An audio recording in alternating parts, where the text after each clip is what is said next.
You are pathetic and worthless. I honestly can't believe I'm stuck with someone like you." He laughed like a predator as his mistress poured red wine over her, the scarlet liquid soaking her dress and her pride.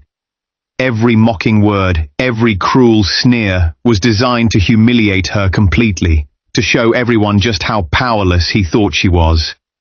But she wasn't as powerless as he believed. Calm, composed, and deadly in silence, she held a secret that could bring everything he valued crashing down. In a single deliberate act, she struck back in a way that left him stunned, exposed, and utterly speechless. This is the story of a woman humiliated in public, mocked by a billionaire, who rose in silence to wield a power no one expected. And today, it is being retold by me. Hello family, welcome back. Before we begin, I have a small but heartfelt request. Please subscribe. Your support is what keeps these stories alive. Every time you click that button, you're helping us share voices that would otherwise be forgotten, and stories that deserve to be heard. And in the comments, tell us where you're watching from, because together, we are not just telling stories, we are keeping hope alive. The ballroom glittered with gold chandeliers and crystal glasses. Every detail of the Whitmore Charity Gala screamed wealth, elegance, and power. Journalists swarmed the entrance, snapping photos of the elite as they stepped out of black cars. This night wasn't just a social event, it was Damien Whitmore's stage to remind the world who he was, a billionaire with influence stretching across continents, and by his side, as always, stood his wife, Clara Whitmore. Clara wore a midnight blue gown, simple but breathtaking, her dark hair swept into a graceful knot. She moved with quiet dignity, smiling politely at greetings, shaking hands with politicians and investors. On the surface, she looked like the picture-perfect billionaire's wife. But inside, she felt like porcelain, polished on the outside, fragile within. Damien's hand rested lightly at her back, but it was all for show. He leaned in to whisper, his breath cold against her ear. "Remember your role tonight. Smile, nod, and don't embarrass me." Clara's lips curved into a soft smile for the cameras, though her chest tightened at his words. "Yes, Damien," she said calmly. They entered the ballroom to applause. Waiters rushed forward with champagne, and the orchestra played a soft tune. Conversations buzzed, laughter echoed, and diamonds sparkled under the light. But then Clara noticed something else, eyes flicking past her, whispers curling in the corners of the room. The name on people's lips wasn't hers. It was Sophia Lane. She entered like a flame, fiery red dress clinging to her figure, blonde curls bouncing around her shoulders. Sophia was half Clara's age, ambitious and bold. She laughed too loudly, smiled too sweetly, and clung to Damien's arm the moment she joined them.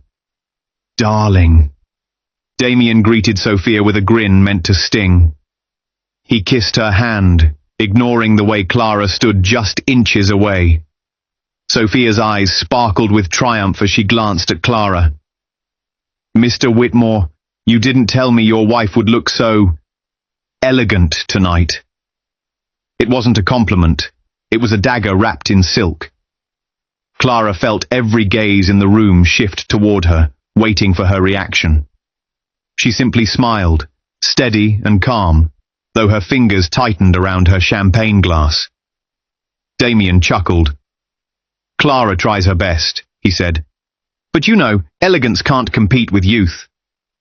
The table erupted in polite laughter, though some shifted uncomfortably. Clara's cheeks burned, but she didn't break. She raised her glass instead. "To the Whitmore Foundation," she said evenly, "may it continue to serve those in need." The toast was elegant, smooth, and gracious.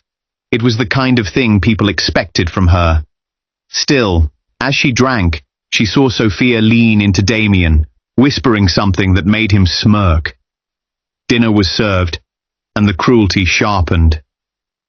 "Clara," Damien said, cutting into his steak, "tell us again about that little community project you've been fussing over. What was it called? A literacy program for the inner city? Clara nodded, her voice steady. Yes, it's focused on helping underprivileged children gain access to books and proper tutoring. Damien waved his fork dismissively. Admirable, but hardly relevant to billion-dollar negotiations. You see, my wife still thinks small. Sweet, isn't it? The guests chuckled awkwardly. Clara forced a smile, though her chest ached. She knew exactly what Damien was doing, stripping her of dignity in front of people who mattered. Sophia leaned forward, lips curling. I'm sure Mrs. Whitmore means well. But not everyone is cut out for real business, are they? Damien laughed. Exactly. That's why I keep her around, to remind me of simpler things. The humiliation was sharp, but Clara swallowed it down. She refused to give them the reaction they wanted. Then it happened. Sophia lifted her wine glass, her eyes locked on Clara's. With a slow, deliberate movement, she tilted the glass forward. The red liquid spilled down Clara's dress, splattering across the midnight blue fabric like blood on silk. Gasps filled the room. Oh no! Sophia said, covering her mouth with fake horror. I'm so clumsy! But her eyes glittered with satisfaction. Damien threw his head back and laughed. Pathetic! Worthless! I honestly can't believe I'm stuck with someone like you! The words sliced deeper than the wine that clung cold against Clara's skin.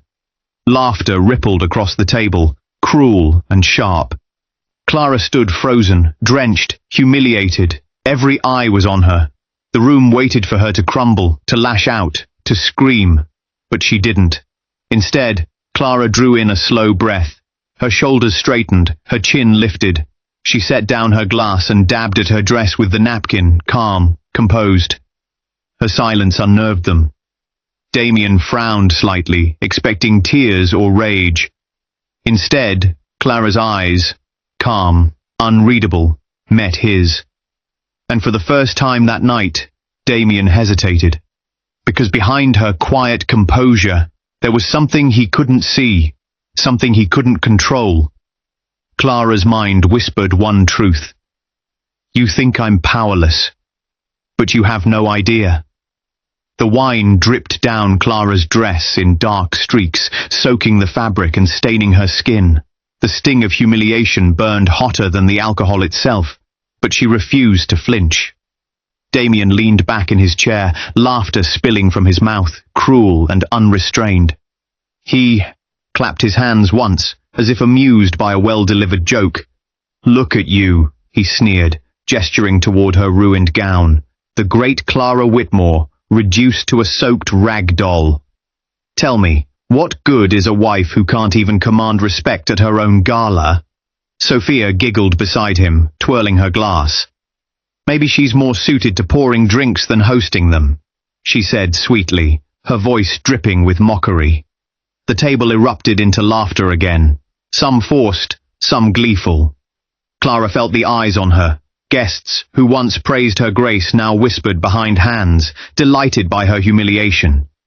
Damien leaned closer, lowering his voice just enough for the nearby guests to hear. You know, Clara, I almost feel sorry for you. Almost. But you've had years to make yourself useful. And yet, here you stand, weak, dull, a shadow clinging to my name. His words stabbed at her pride, each one deliberate, calculated. Clara's fingers tightened around her napkin, but she kept her face serene. If you're finished, Damien, I'll excuse myself to change. He smirked, eyes cold. Finished? Oh, my dear, I'm just getting started. He gestured for the waiter to bring another bottle of wine. As it was uncorked, he raised his glass high. A toast, he declared, his tone mocking, to strong men who build empires and the women who stand behind them, pretending to matter. Every guest raised a glass, though some shifted uneasily. Clara's stomach knotted. She felt stripped bare, exposed under the weight of their stares. Sophia leaned across the table, lips curled in a smile. You must be proud, Mrs. Whitmore. Not every woman gets to watch her husband shine while she fades quietly into the background. Damien chuckled and placed his hand over Sophia's, ignoring Clara completely. Indeed, Clara should be grateful. Not every wife is allowed to sit at a table where real business is discussed. Clara drew a slow, steady breath. Real business? She asked, her tone calm, though her heart hammered. Damien smirked. Yes. The kind that earns $8.4 billion. The kind of deal people like you could never comprehend. He sipped his wine, savoring the moment. But don't worry. You'll benefit from it. I'll let you keep your jewelry, your dresses, your little charities. You'll always have a place. Decorating my arm until I find something fresher. The room fell quiet. His cruelty had cut too deep, too openly. Even those who enjoyed gossip felt the tension. Clara looked at him, her face serene, though inside her blood boiled. She wanted to scream, to slap him, to make him bleed with words as sharp as his. But she didn't. Instead, she lifted her chin and dabbed at her stained dress again, her voice steady as she spoke. Enjoy your toast, Damien. Empires built on arrogance often fall faster than they rise. The words hung in the air, subtle yet pointed. Guests glanced at one another nervously, unsure whether to laugh or stay silent. Damien's smile faltered for a second. Then, with a mocking laugh, he waved her off like a child. Go on, Clara. Run along and fix yourself. Leave the important matters to those of us who actually matter. Sophia smirked, triumphant. Damien returned to his wine, already dismissing her from his world. Clara turned gracefully, her heels clicking softly against the marble floor as she walked away. But she didn't crumble. Her back remained straight, her movements calm, her silence louder than any outburst could have been. Behind her, Damien's voice carried one final blow. Pathetic woman, he muttered loudly enough for everyone to hear. I should have replaced her years ago. Laughter followed, sharp and cruel. Clara kept walking, the sound echoing in her ears. Every step felt heavy, but with each one, her resolve grew stronger. They thought she was powerless. They thought she was broken. But deep inside, beneath the humiliation, beneath the pain, she held something Damien couldn't see. Something he could never imagine. She held the key to his empire. The very $8.4 billion contract he bragged about, the crown jewel of his career, was hers to unravel. And while Damien mocked, laughed and flaunted his mistress, Clara's silence was not weakness. It was strategy. The illusion of her powerlessness would be the very weapon that destroyed him. If you haven't subscribed yet, we'd love for you to join our community by hitting the subscribe button. Through our stories, we build hope and give a future to children and women who have been abused all over the world. Motivate us by subscribing and turning on your notification bell so you never miss a story that matters. Also, let us know in the comments, where are you watching from, and how did this story speak to you? The headlines hit Clara like stones. Damien Whitmore appears with stunning Sophia Lane at New York gala, wife absent.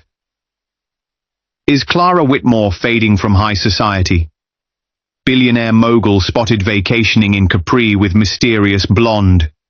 Every magazine cover, every gossip column carried the same images, Damien with Sophia on his arm, smiling as if he had already erased Clara from his life. Clara sat at the breakfast table, scrolling through her phone. Her untouched coffee had gone cold. The Whitmore mansion was silent, but the silence was heavy, suffocating. She set the phone down and pressed her palms together. So this is how he wants to play it. Public humiliation wasn't enough. He wants the world to see me as nothing, a shadow in his empire. The door opened. Damien walked in, dressed in a tailored suit. His tie already knotted perfectly. He looked like success itself, confident and invincible. Sophia followed a step behind him, still in one of her glittering gowns from the night before. Clara's stomach tightened. In her own home, Sophia moved freely, like a queen in waiting. Damien didn't even glance at Clara. He poured himself a glass of orange juice, sipped it, then leaned against the counter. "Board meeting today," he said casually, speaking to Sophia. "We'll finalize the preparations for the international contract." Sophia smiled. "And Clara?" Damien chuckled, finally looking at his wife. His eyes were sharp, cruel. "Clara has no place there. She's more comfortable hosting tea parties with her charity friends." Clara's lips tightened. "The Whitmore Foundation is not a tea party. It's real work, Damien. Work you've ignored." Damien's smile hardened. He stepped closer, lowering his voice. "Don't embarrass yourself, Clara. No one cares about your little projects. They care about $8.4 billion, and I am the man who will deliver it." Sophia's laughter chimed in like bells. "He's right, Mrs. Whitmore. You should focus on things you understand." Clara said nothing. Her silence made Damien sneer. He liked it better when she fought back. This quiet composure unsettled him, though he'd never admit it. "Stay out of my way," Damien said finally, brushing past her as if she were invisible. Sophia followed, tossing Clara a mocking smile before disappearing with him. The door closed. Clara was alone again. By afternoon, the calls started. Friends who once begged to attend her charity events now declined her invitations politely, their voices stiff. Her cousin, Rebecca, who had always stood by her, suddenly became distant. "Clara," Rebecca said over the phone, her tone sharp, "you need to face reality. Damien is moving on. The whole city can see it. Don't make yourself look pitiful by clinging to him." Clara's heart ached. "Rebecca, you know what he's doing to me. How can you—" "I can't risk my reputation getting dragged into this mess," Rebecca cut her off. "You need to accept it. Damien is the future. You're just his past." The line went dead. Clara set the phone down slowly, her hands trembling. "Even my own blood has turned against me." That night she stood by the window of her bedroom staring at the city lights. In the distance, Damien's name flashed on billboards, his face plastered across magazines. He was untouchable, untouchably cruel. Her door opened. Damien walked in, tossing his jacket on a chair. Sophia wasn't with him this time. His expression was sharp, calculating. "We need to talk," he said, loosening his tie. Clara turned to face him. "About what?" He smirked. "About us. Or rather, about the end of us." Her breath caught. "The end?" "Yes." He walked closer, his voice calm but merciless. "After the contract is signed, I'll be filing for divorce. I'll give you a generous settlement. You'll live comfortably, far away from me while Sophia takes her rightful place at my side." Clara's chest tightened, but she refused to look away. "Rightful place," she repeated softly. Damien's smile was razor-sharp. "Yes, she's everything you're not. Beautiful, ambitious, alive. You've become nothing but an ornament.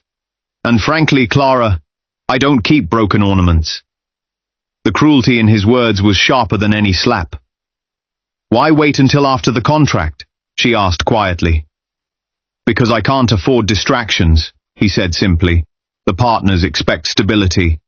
Once the deal is done, you're gone. It's that simple." He turned toward the door, pausing only to deliver one final blow. "Be grateful. Without me, you're nothing. You'd be a nobody, clinging to your dead father's name." Remember that the door slammed shut behind him. Clara stood frozen, her heart aching, her body trembling. But slowly, her eyes hardened. "Without him, I'm nothing." She walked to her desk, pulling open the drawer where she kept her father's old documents. Her hands brushed over the familiar signature, the papers he'd once shown her as a child. And then she saw it, Damien's signature beside hers. But something was wrong. The curves, the slant. It wasn't her handwriting. Her breath quickened. She flipped through more papers. Again and again her name appeared, but not in her hand. Damien had forged her signature. The truth struck her like lightning. His empire, his power, his contracts, all of it stood on a foundation of lies, and those lies pointed directly to her. Clara sat back in her chair, the weight of the discovery pressing against her chest. For the first time in weeks, she felt something stronger than despair. Power. If Damien thought she was powerless, he was about to learn just how wrong he was. Clara didn't sleep that night. The forged signatures swam before her eyes, each one proof of Damien's deception. She sat at her desk until dawn, tracing every line, every curve of ink, her anger sharpening into clarity. Her father's company, his legacy, wasn't Damien's to use. Those contracts, those foreign partnerships, all leaned on her name. Damien had stolen her authority and gambled it for billions. At breakfast the next morning, Damien spoke on the phone, pacing the dining room like a general commanding troops. Yes, the board is aligned, he said smoothly. We'll announce the deal within the month. 8.4 billion secured. The world will know Damien Whitmore doesn't lose. Sophia sat nearby, smiling proudly, as though she had earned the victory herself. Clara entered quietly, a file tucked under her arm. Neither Damien nor Sophia bothered to greet her. Clara sat, poured herself tea and listened. Damien turned, catching her eye briefly. You wouldn't understand, Clara, he said with a smirk, slipping his phone into his pocket. This is high-level business. Not the kind you play with in your little charities. Clara stirred her tea slowly. You're right, she said softly. I don't understand how fraud counts as business. Damien froze for a fraction of a second. Sophia looked up, blinking. Clara met his gaze calmly. Strange thing, though. I was going through Father's files last night. I found my name all over your contracts. She paused, letting her words settle. Funny, isn't it? I don't remember signing them. The silence was heavy. Damien laughed suddenly, too loudly. Don't be ridiculous. You must have forgotten. Clara's lips curved faintly. Perhaps. But handwriting experts rarely forget. His eyes narrowed, sharp with warning. You're playing a dangerous game, Clara. Sophia shifted nervously, sensing something crack in Damien's armor. Clara lifted her cup and sipped her tea with perfect composure. No, Damien, she said softly. You are. That afternoon, Clara met with her father's old lawyer, Mr. Grant. The man was grey-haired now, but sharp as ever. She laid the forged documents before him. He adjusted his glasses, scanning each page carefully. This isn't your handwriting, he said firmly. And if what you're telling me is true, Damien Whitmore has built his entire empire on stolen authority. Clara nodded, her voice low. If I go public, his contracts collapse. Grant leaned back, studying her. That kind of move would destroy him completely. Are you ready for that? Clara thought of Damien's laughter, Sophia's smirk, the humiliation at the gala, the whispers of her so-called friends. Her chest burned with the memory. Yes, she said finally. I'm ready. Later that night, Damien returned home triumphant, bragging about meetings, promising Sophia the world. Clara listened quietly, her eyes unreadable. Inside, though, her silence was no longer the silence of a broken woman. It was the silence of a storm waiting to break. And Damien Whitmore had no idea how close his empire was to crumbling. The mansion was still, but Clara's mind was anything but. Every night she lay awake, listening to Damien's laughter echo from his study, where he entertained Sophia and their chosen guests. The humiliation never stopped. It had become part of her daily life. Yet, instead of breaking her, it steeled her resolve. On the surface, Clara played the part Damien had written for her, the quiet, submissive wife. She smiled when she was supposed to, nodded politely, and faded into the background when Sophia was near. Damien grew bolder with each passing day, mistaking her silence for surrender. But in the shadows, Clara moved differently. She wasn't surrendering, She was preparing. The first ally she sought was Mr. Grant, her father's old lawyer. They met in his dimly lit office, where shelves of dusty law books towered over them. Clara placed another folder of documents on his desk. "I've confirmed it," she said softly. "Every major deal Damien has signed in the past 3 years has my forged signature on it. Without me, the contracts are worthless." Mr. Grant adjusted his glasses, his face tightening. "He's been reckless. If this comes to light, his empire won't just take a hit, it will collapse. But Clara..." He hesitated. "Are you ready for the storm that follows?" Clara leaned back, her eyes calm. "He humiliated me in front of the world.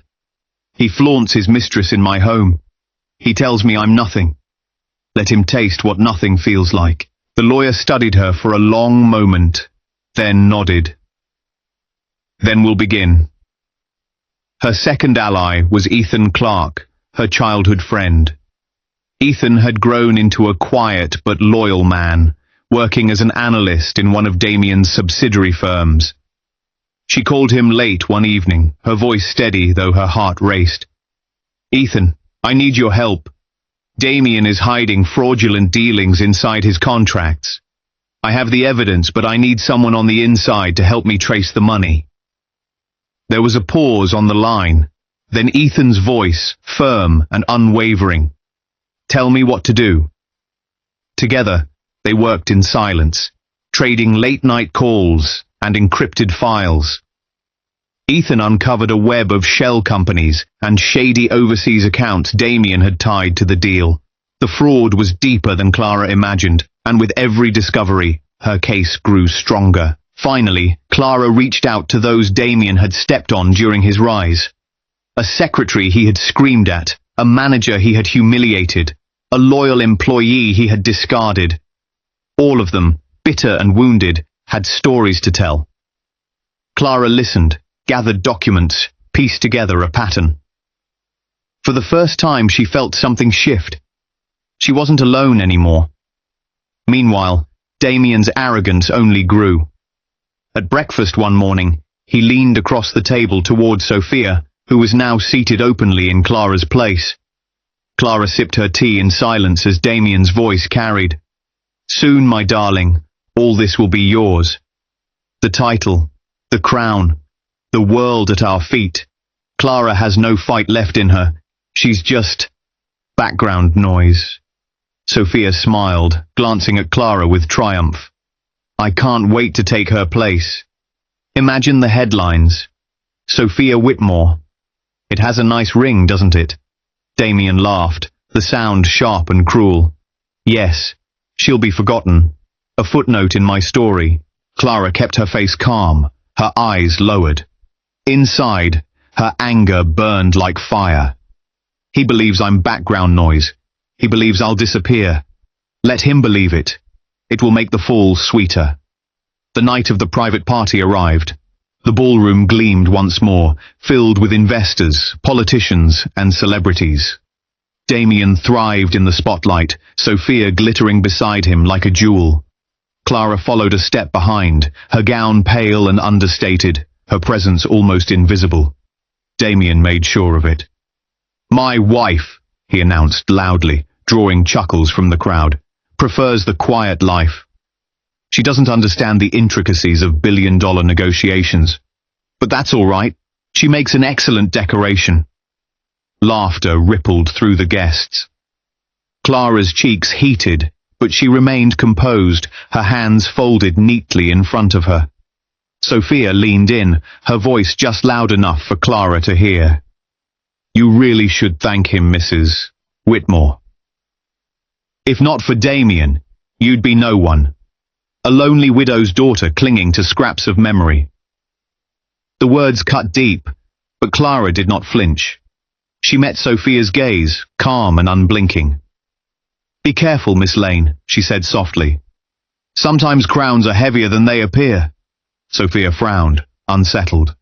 For the first time, she saw something in Clara's eyes that made her uneasy. Damien noticed the exchange and laughed. "Don't mind her," he told Sophia loudly. "Clara's learned that silence is her only strength. She's harmless." The guests laughed again. Clara smiled faintly, her expression unreadable. But inside, the storm was building. As the night wore on, Clara excused herself from the glittering crowd and stepped into a quiet hallway. From her purse, she pulled out the envelope she had carried for weeks. The legal notice prepared by Mr. Grant, backed by evidence Ethan had gathered. Her hands trembled slightly, not with fear, but with anticipation. Damien was hours away from signing the contract that would crown his career. Investors had flown in, the board was aligned, the media was ready. He believed nothing could touch him. Clara smiled faintly, sliding the envelope back into her purse. He has no idea what's coming. The next morning, Damien strode into his boardroom, radiating triumph. The room buzzed with energy. Partners from across the globe sat around the table waiting for the final signatures. Sophia hovered proudly at his side, already wearing the smug smile of a queen. Clara entered quietly, unnoticed at first. She took a seat at the far end of the table, her gown simple, her face calm. Damien glanced at her and smirked. "You don't belong here, Clara. This is history in the making. Not charity gossip." Clara said nothing. She simply set her purse on the table and folded her hands. The documents were laid out. Damien lifted his pen, savoring the moment. "Gentlemen, today we make history. $8.4 billion secured." But before the pen touched paper, Clara's voice broke the silence. "Not today, Damien." The room stilled. All eyes turned to her.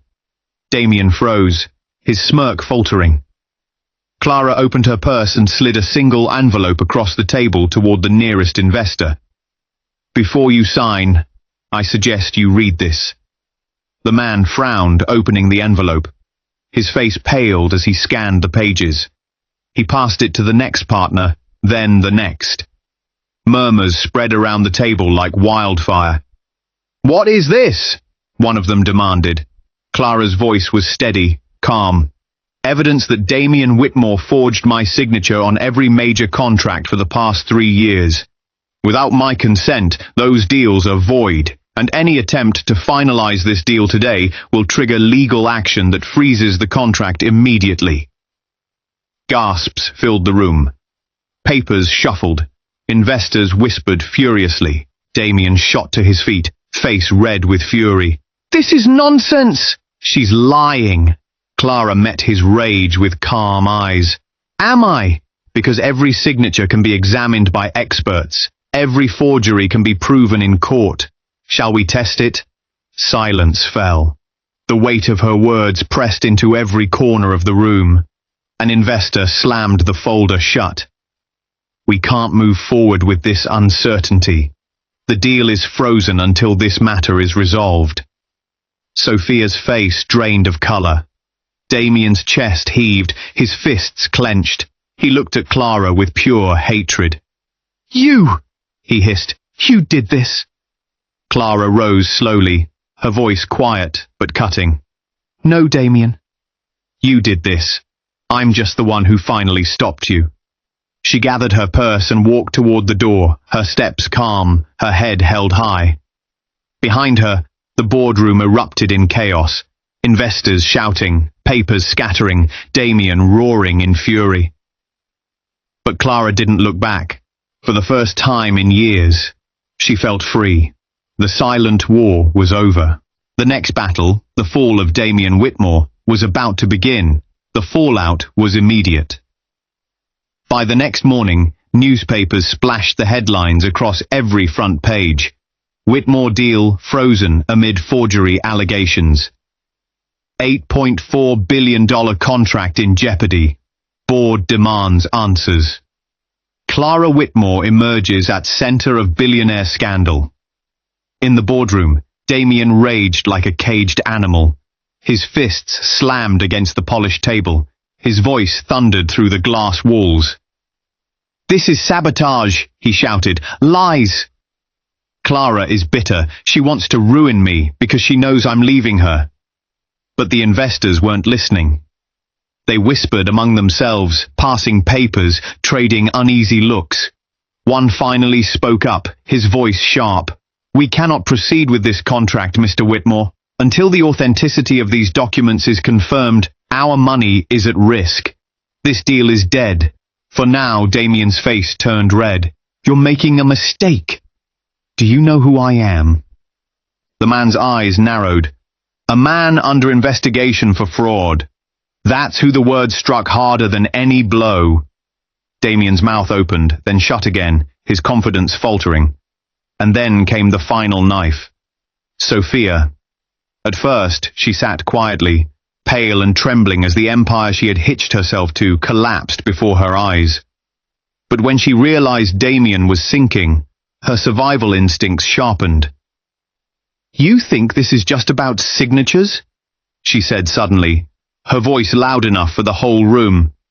"Ask him about the offshore accounts. Ask him about the payments he funneled through fake charities. I've seen the files. He thought he could hide them, but I know everything." Damien spun toward her, stunned. You traitor!" Sophia rose, her expression cold. "You promised me a crown, Damien." "But you've given me nothing but lies. I won't go down with you." The room exploded in murmurs. Investors scribbled notes, some dialing phones, others demanding copies of Sophia's claims. Damien lunged toward her, but security stepped in. "Get out!" he roared. "You'll regret this, Sophia!" But Sophia only smirked, the same smirk she once gave Clara, and walked out with her head high. Damien turned back to the room, desperate now. "Gentlemen, listen." But no one listened. The meeting was over. His empire was collapsing piece by piece before his eyes. Clara sat at the far end of the table, silent through the chaos. She hadn't needed to raise her voice. Her documents had done the work. Now she watched as the man who had mocked her, belittled her, humiliated her in front of the world, stood broken. Damien's eyes finally found hers. Rage, disbelief, and desperation swirled in his gaze. "You did this!" he spat. "You ruined me!" "For what? To prove you're more than a shadow?" Clara rose slowly, her movements calm and deliberate. She walked toward him, her heels clicking against the floor, her posture flawless. When she stood before him, she met his glare with eyes, colder than steel. "No, Damien," she said softly, but every word carried. "You ruined yourself. With your arrogance, with your cruelty.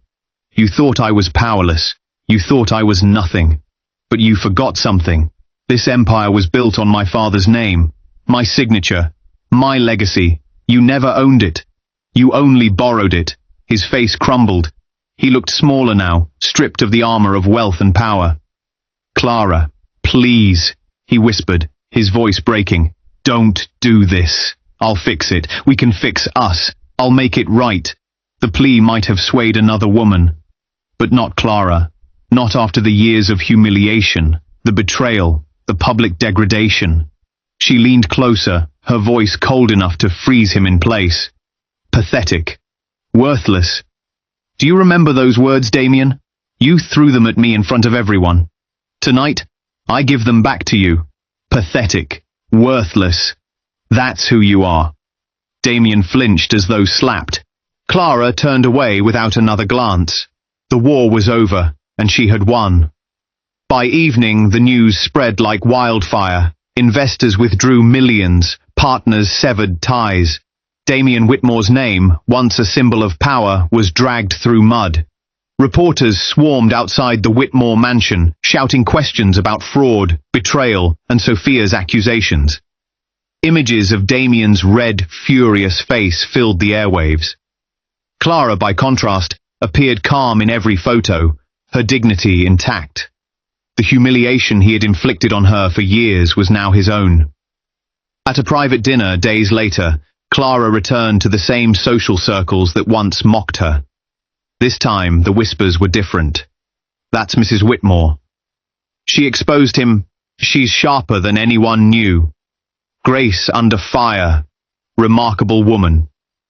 The same elites who laughed at her humiliation now bowed their heads, eager to curry her favor. Clara smiled politely, but inside, she felt no need for their approval. Her strength had never come from them. It had always been her own. Sophia vanished from Damien's side as quickly as she had appeared. Rumors swirled that she had traded files with investigators to save herself. Others claimed she fled overseas. Either way, she was gone. Damien, meanwhile, was left hollow. The board stripped him of authority. His accounts were frozen, and lawsuits mounted. He called Clara repeatedly, but she never answered. She had no words left for him. One morning, he stood outside the mansion gates, surrounded by reporters, begging for entry. His voice cracked as he called her name. "Clara! Please, you can't let them take everything. Please, I need you. You're my wife." From an upstairs window, Clara watched silently. He looked smaller now, pitiful. His once proud posture broken.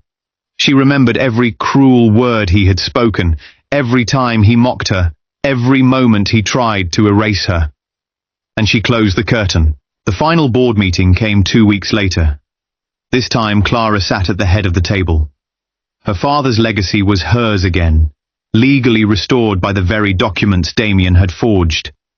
Investors, once doubtful, now leaned forward eagerly as she spoke of rebuilding trust, of steering the company with integrity. She wore no crown, no jewels, only a simple suit and the quiet confidence of a woman who had survived fire and come out steel. When the meeting ended, applause filled the room. Clara rose, nodded politely, and walked out with calm dignity. As she stepped into the hallway, she caught her reflection in a tall mirror. For the first time in years, she didn't see the shadow Damien had painted her as. She saw herself, Clara Whitmore, strong, unbroken, and free. The heavy oak doors of courtroom 12 groaned open, and Jonathan Matthews felt his entire world collapse. There she was, Amelia, his estranged wife, the woman he had called barren, the woman he blamed for their childless marriage. Standing in the doorway, glowing in an emerald green maternity dress, her hand resting protectively on a belly so round and full that there was no question. She was 8 months pregnant. The divorce papers slipped from Jonathan's trembling fingers, floating to the floor like broken promises. His lawyer's voice became a distant buzz. The judge's gavel might as well have been striking in another universe. All Jonathan could see was Amelia's face, calm and composed as she walked down the aisle toward the plaintiff's table. Her skin radiated health and happiness. Her hair was styled in soft curls that framed her beautiful face. She moved with a grace that pregnancy had somehow enhanced rather than hindered. "Your Honor," Amelia's lawyer began, but Jonathan couldn't process the words. His mind was racing, calculating dates, remembering their last night together 9 months ago. The night before she left him. The night he had been too proud, too hurt, too stupid to fight for her. How could he have been so wrong about everything? Wait, do you think Jonathan deserves a second chance after what he put Amelia through? Drop a comment below and let me know if you believe love can truly conquer betrayal like this. And if you're invested in this story, hit that subscribe button because you won't believe what happens next. Jonathan Matthews had built an empire worth $3 billion. He could make decisions that affected thousands of employees without blinking. He had negotiated deals with world leaders and never shown weakness. But seeing Amelia walk into that courtroom, pregnant and radiant, reduced him to a man who couldn't even remember his own name. "Mr. Matthews," Judge Harrison's voice cut through his shock. "Are you prepared to proceed?" Jonathan's lawyer, Martin Fitzgerald, nudged him sharply. The entire courtroom was staring. Amelia had taken her seat at the opposite table, her lawyer organizing papers with practiced efficiency. She hadn't looked at him once since entering. Jonathan stood, his legs unsteady. "Your Honor, I need a moment." The judge's eyebrows rose. In 30 years of family court, he had rarely seen a man look so utterly devastated at his own divorce proceeding. "Mrs. Matthews," the judge addressed Amelia directly. "Given your condition, perhaps we should discuss postponing these proceedings." Amelia spoke for the first time, her voice strong and clear. "Thank you, Your Honor, but I'm perfectly capable of proceeding. I've been looking forward to this day." Those words hit Jonathan like physical blows. Looking forward to divorcing him. Looking forward to ending their marriage. looking forward to raising their child, without him. Amelia, he said, his voice breaking on her name. She finally looked at him then.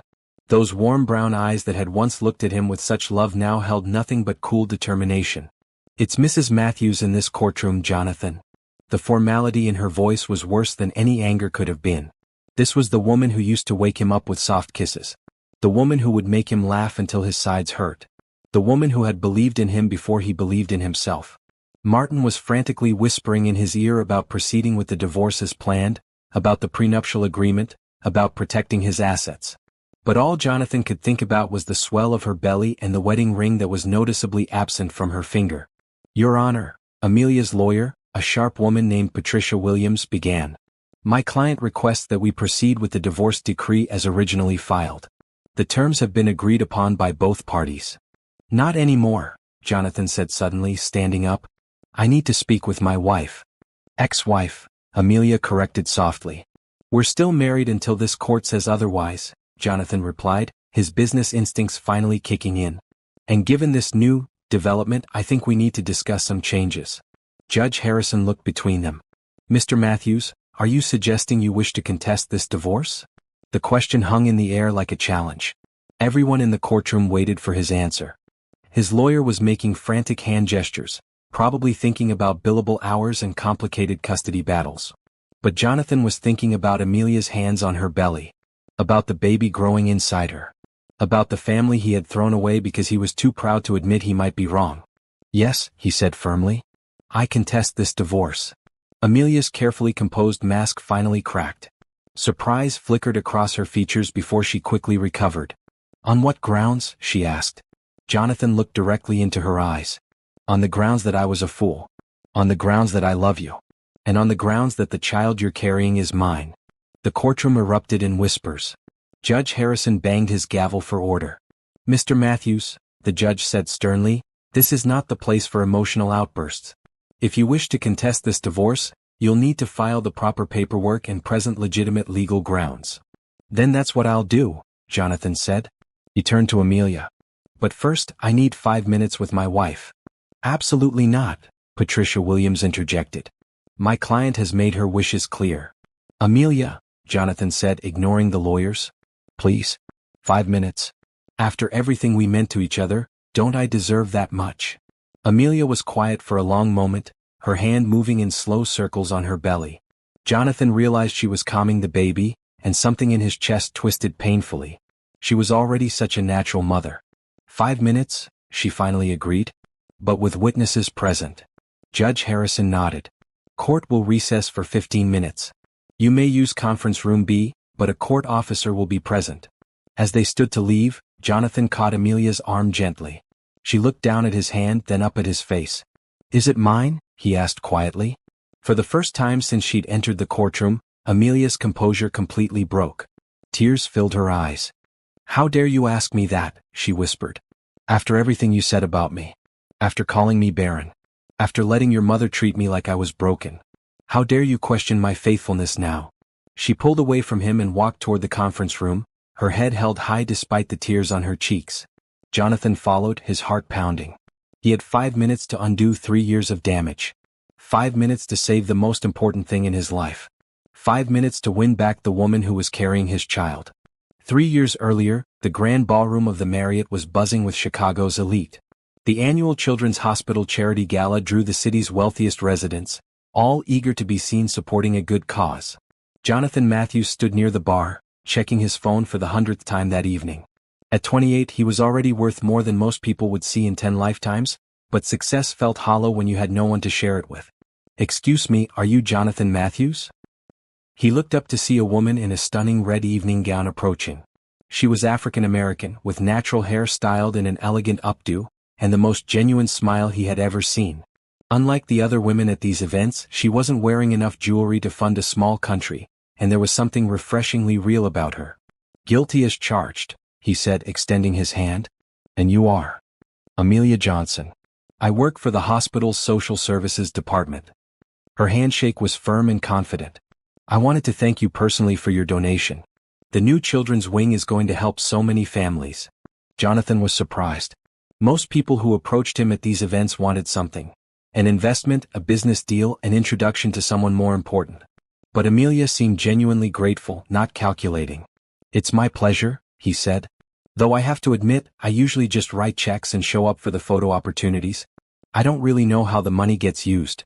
"Would you like to?" Amelia asked. "Know how it's used, I mean. I could give you a tour of the current facilities sometime. Show you exactly where your generosity goes." There was no artifice in her offer, no hidden agenda. Just a woman passionate about her work. "I'd like that very much," Jonathan said. "But right now, would you like to dance?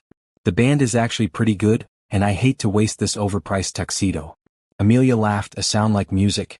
"I should probably get back to work. I'm supposed to be networking tonight, convincing rich people to open their wallets." "Well, you've already convinced one rich person," Jonathan said with a grin. "Consider your work done. Now dance with me." She hesitated for a moment, then nodded. One dance. One dance became three. Three became the entire evening. They talked about everything: her work with children from broken homes, his struggles with taking over the family business so young, their shared love of old movies and terrible reality TV. "You're not what I expected," Amelia said as they swayed to a slow song. "What did you expect? Someone more cold, I guess. Calculating. Most of the wealthy donors I meet treat charity like a tax write-off. You actually seem to care." "I do care," Jonathan said. "I just never knew how to show it before." When the evening ended, Jonathan walked Amelia to her car, a modest Honda Civic that looked tiny next to the Bentleys and Ferraris in the parking lot. "This was nice," she said, fishing for her keys. "Thank you for the dances. What about that tour you mentioned?" Jonathan asked quickly. "Are you free this weekend?" Amelia paused, her hand on the car door. "Jonathan, I need to be honest with you. We come from very different worlds. I live in a studio apartment and shop at thrift stores. You probably spend more on dinner than I make in a month. So?" Jonathan stepped closer. "Some of the best things in life come from different worlds colliding." She studied his face in the parking lot lights. "You really mean that, don't you?" "I really do.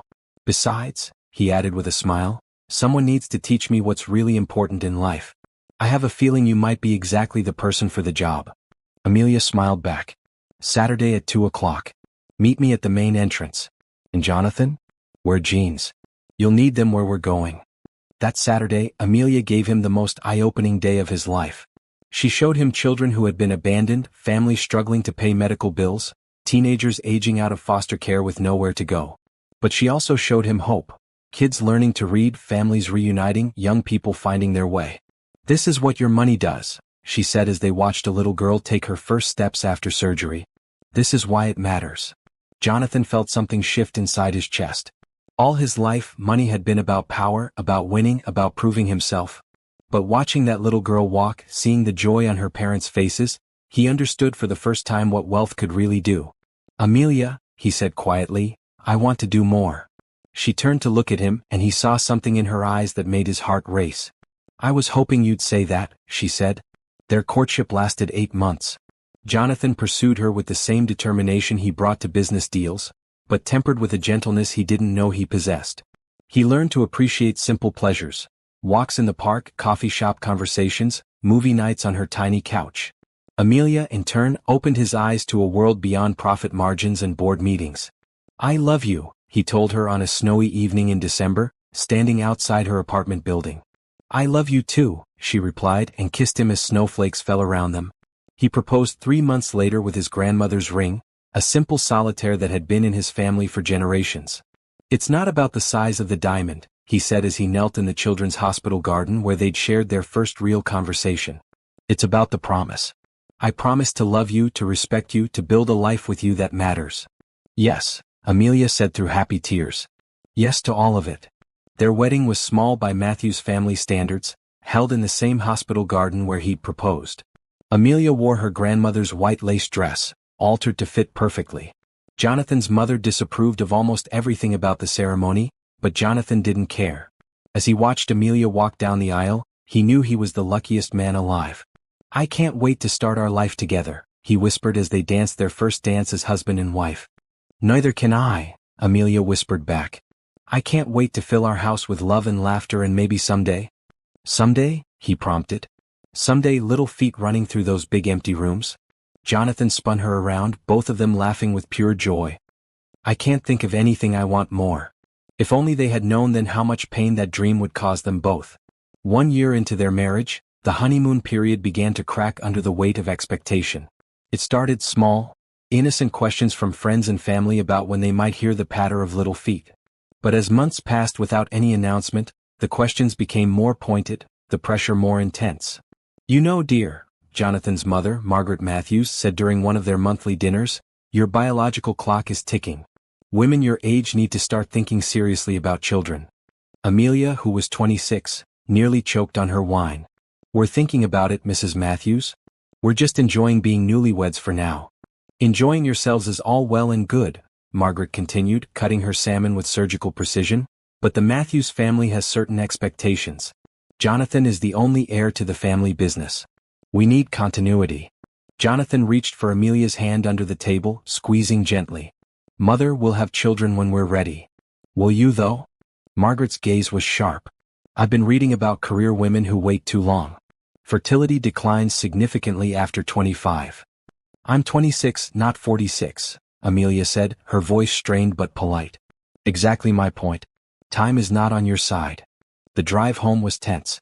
Amelia stared out the window at the passing lights while Jonathan gripped the steering wheel tighter than necessary. "I'm sorry about her," he finally said. "She means well, but she doesn't understand boundaries." "Does she, Jonathan? Mean well?"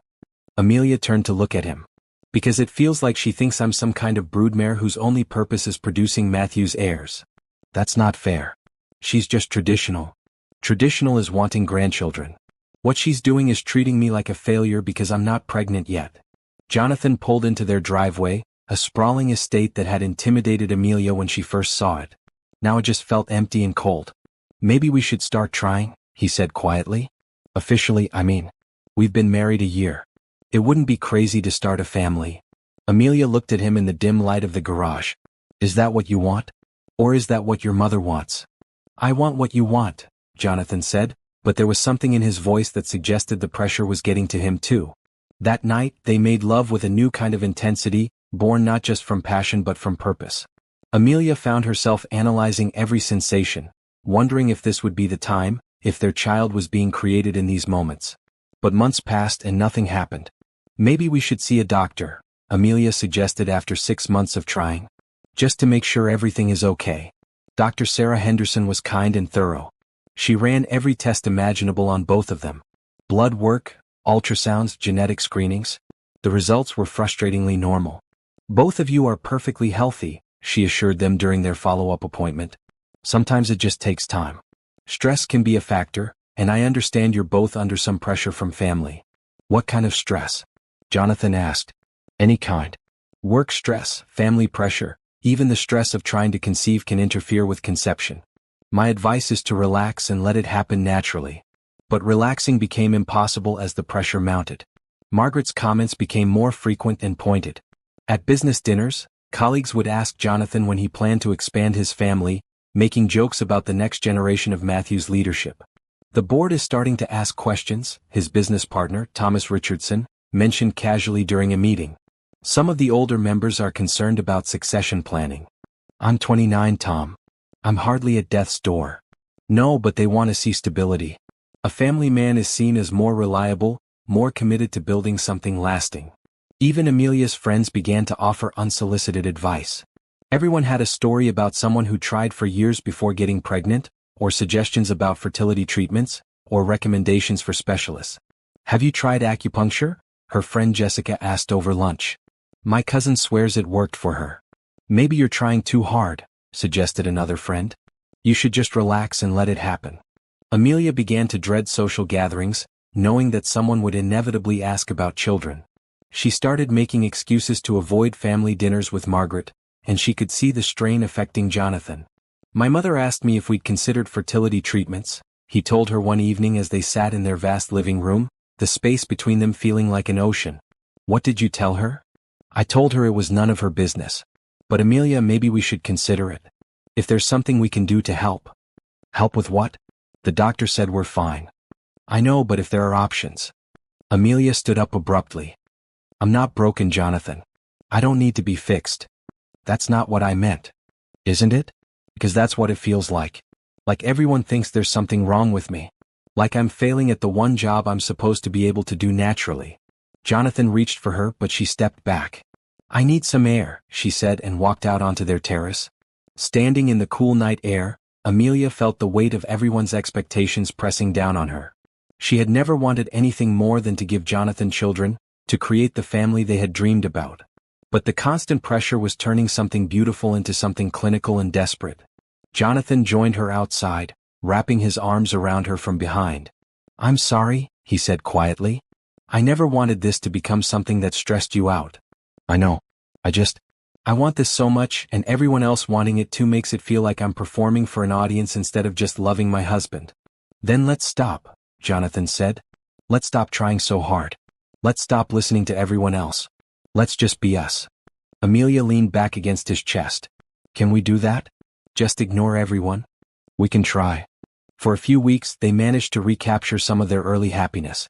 They went on dates again, laughed together, made love without thinking about ovulation schedules or optimal timing. But the peace didn't last. The pressure from outside continued, and slowly, insidiously, it began to change how they saw each other and themselves. 2 years into their marriage, Amelia sat in Dr. Martinez's office staring at a pamphlet about in vitro fertilization. The cheerful photos of smiling families felt like mockery. They had been trying for over a year with no success, and the tests still showed nothing wrong with either of them. IVF can be very successful for couples with unexplained infertility, Dr. Martinez explained gently. The success rates for women your age are quite good. What are the side effects? Jonathan asked. He sat rigidly in his chair, looking like he was negotiating a hostile takeover rather than discussing having a baby. Hormonal changes, mood swings, physical discomfort from the injections. It's not easy, but many couples find it worthwhile. Amelia felt like she was drowning. 2 years ago, she had been a confident woman with a career she loved and a husband who adored her. Now she felt like a failure, like her body was betraying her, like everyone was waiting for her to prove her worth by producing a child. I need to think about it, she said quietly. Of course. Take all the time you need. But time was exactly what everyone kept telling her she didn't have. At 27, she felt ancient according to Margaret's constant reminders about declining fertility. The first IVF cycle was a nightmare. The hormone injections made Amelia feel like an emotional hurricane. She cried at commercials, snapped at coworkers, and felt completely out of control in her own body. Jonathan tried to be supportive, but she could see the stress wearing on him too. Maybe I should take some time off work, she suggested one evening as she prepared another injection. Maybe that would be good, Jonathan agreed. Less stress might help. But staying home only made things worse. Amelia had nothing to distract her from the constant monitoring, the blood tests, the ultrasounds, the waiting. She began to feel like her entire identity had been reduced to her reproductive system. The first cycle failed. It's very common for the first attempt not to work, Dr. Martinez assured them. Many couples need multiple cycles. Margaret's reaction was less understanding. Perhaps you should consider seeing a specialist, she suggested during dinner. Someone with more experience in difficult cases. Difficult cases? Amelia repeated, her voice dangerously quiet. Well, dear, you have been trying for quite some time now. Mother, Jonathan warned. I'm just saying that perhaps it's time to explore all options. There are specialists who work specifically with women who have challenges. Amelia excused herself to the bathroom, where she sat on the cold tile floor and tried not to scream. When she returned, she found Margaret and Jonathan deep in conversation about fertility clinics and success rates. I think we should try Dr. Williams at Northwestern, Margaret was saying. She has excellent results with older mothers. I'm 27, Amelia said flatly. Yes, but in fertility terms? In fertility terms, I'm still young. In fertility terms, there's nothing wrong with me. In fertility terms, this is completely normal. Amelia, Jonathan said softly, maybe we should at least consider getting a second opinion. Something broke inside her then. The way he sided with his mother, the way he looked at her like she was the problem that needed solving. The second IVF cycle was even worse. Amelia's body reacted badly to the increased hormone doses. She gained weight, her skin broke out, and she felt like a stranger in her own body. Jonathan worked longer hours, claiming he needed to focus on a big deal, but Amelia suspected he just couldn't handle being around her emotional volatility. You're different, he said one night when she confronted him about his absence. I'm on massive doses of hormones trying to get pregnant with your child. Of course I'm different. I know, and I'm grateful for everything you're going through. But sometimes I feel like I don't know you anymore. Sometimes I feel like I don't know me anymore either. The second cycle failed too. The night they got the results, Amelia found Jonathan in his study, staring at his computer screen. She could hear Margaret's voice through his phone, offering more suggestions about specialists and alternative treatments. What did the doctor say? Margaret asked. The same thing. Nothing's wrong. It just didn't work. Maybe it's time to consider that there might be something wrong that they're not finding. Some women simply aren't meant to carry children. Amelia felt like she'd been slapped. She waited for Jonathan to defend her, to tell his mother that was cruel and unfair. Instead, he sighed heavily. Maybe you're right. Maybe we need to accept that this might not happen for us. I'm sure you could find a lovely surrogate. There are agencies that specialize in finding appropriate women. You wouldn't have to put Amelia through any more of this stress. That's not a bad idea. Let me think about it. Amelia backed away from the door, her heart pounding. Jonathan was discussing replacing her like a broken appliance. Margaret was talking about finding another woman to carry his children.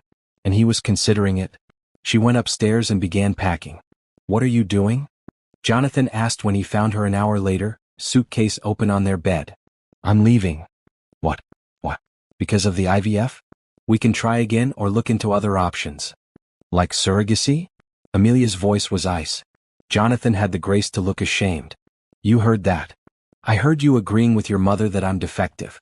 I heard you discussing replacing me with someone who can actually do what women are supposed to do. That's not what I meant. Isn't it?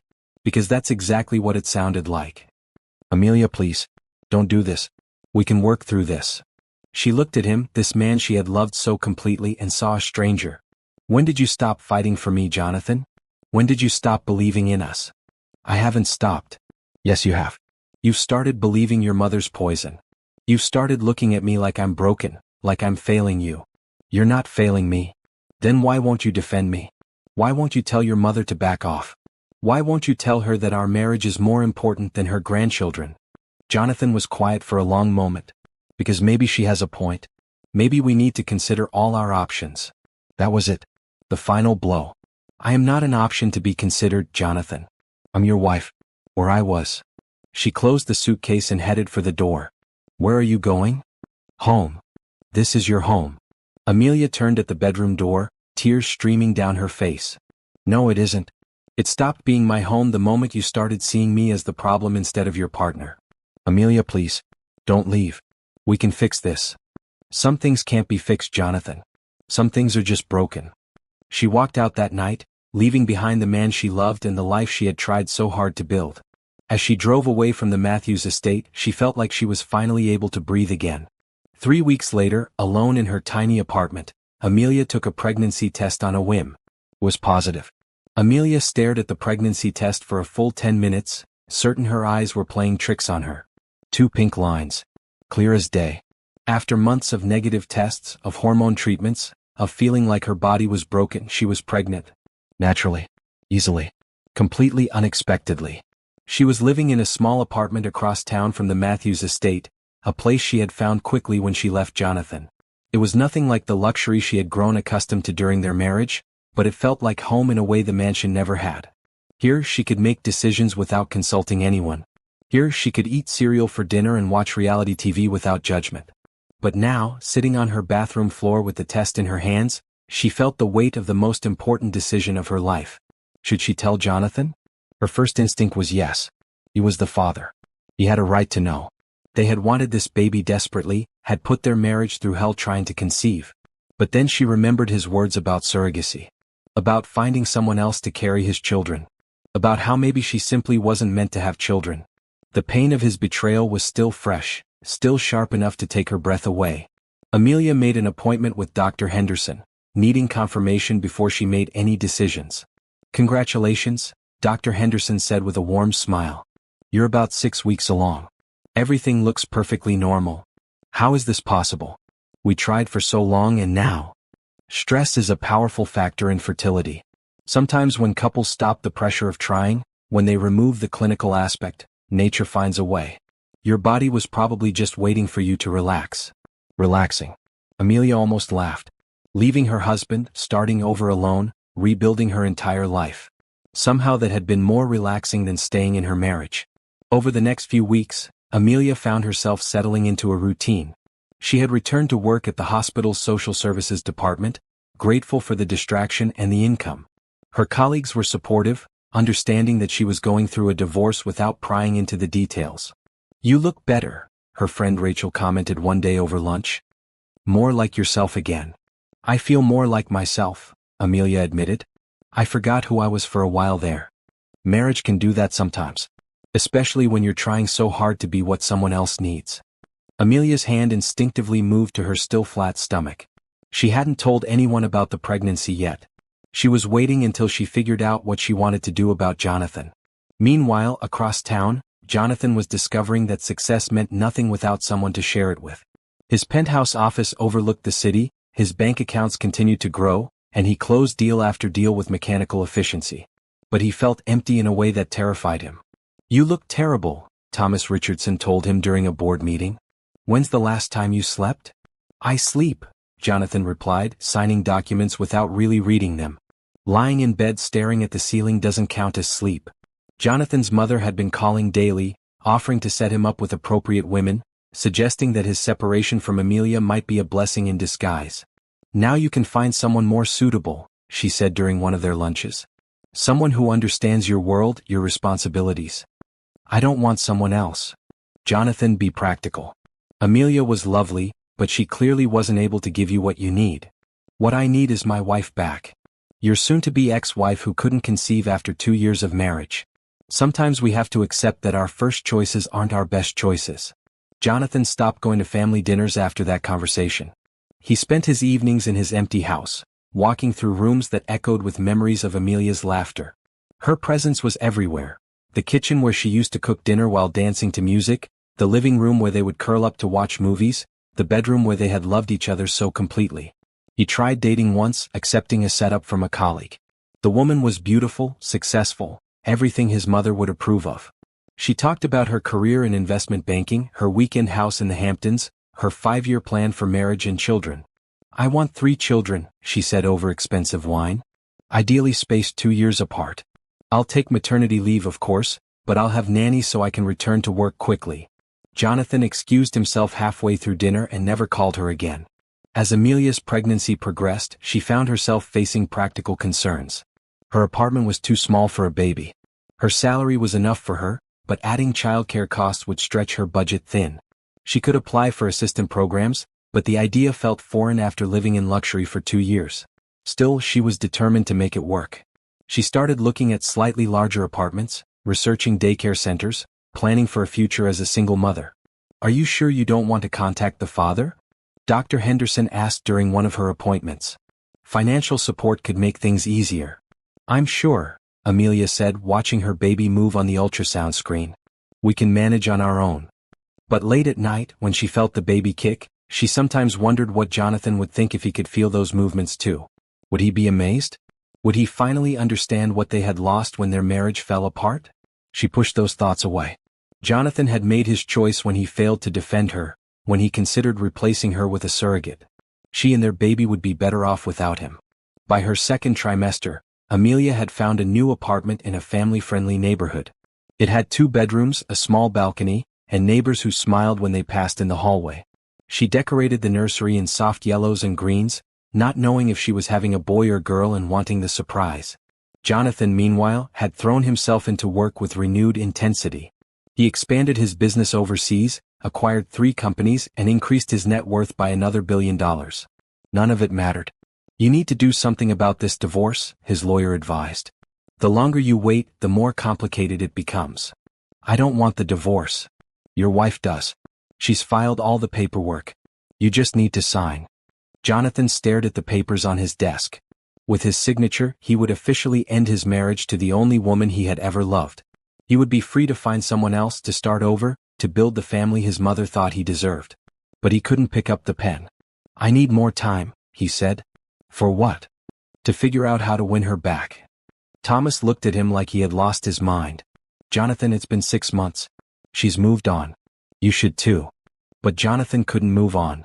Every morning he woke up hoping to find a text from Amelia. Every evening he drove past the hospital where she worked, hoping to catch a glimpse of her. He had become a man obsessed with recovering what he had lost.